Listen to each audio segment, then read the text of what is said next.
Okay, I'm going to record running Windows 8 from an external SSD, solid state disk. Now this is going to run under VMware Player. So here we have VMware Player, and I have my various virtual partitions here, and I've even two Windows 8 partitions. This is an internal disk, this is the external SSD. So we're going to start it.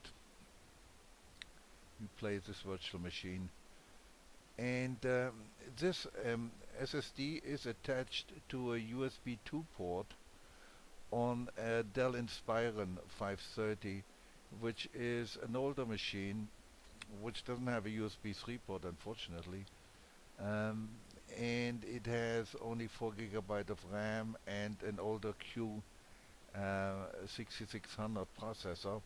I've given two processors, two cores, to Windows 8 here to the SSD Windows 8.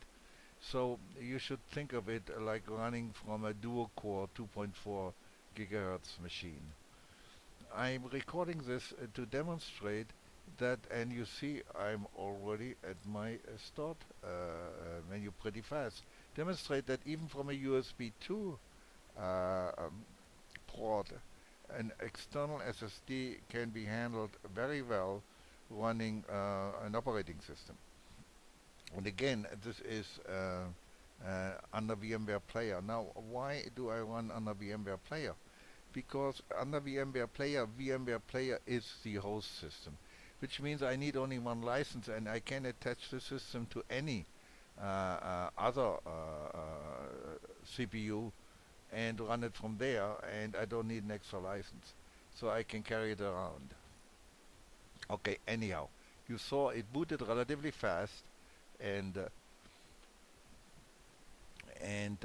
let's go into the desktop here.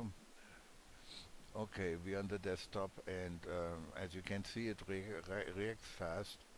Here we can go into control panel, for example, system and security. You can check for updates. And again, this is a USB 2, and there's another important update, but we are not going to. Let's just see what it is. We are not going to install it. This for x64. Okay, I'll install it later. That would be too boring here. Anyhow, so this is USB 2, and on a relatively modest machine. During the winter, I ran that system all winter in Florida on my system, and that's an XPS 8300 Dell system with an i7, 8 GB of RAM, and a USB 3 port, and that of course was a lot faster.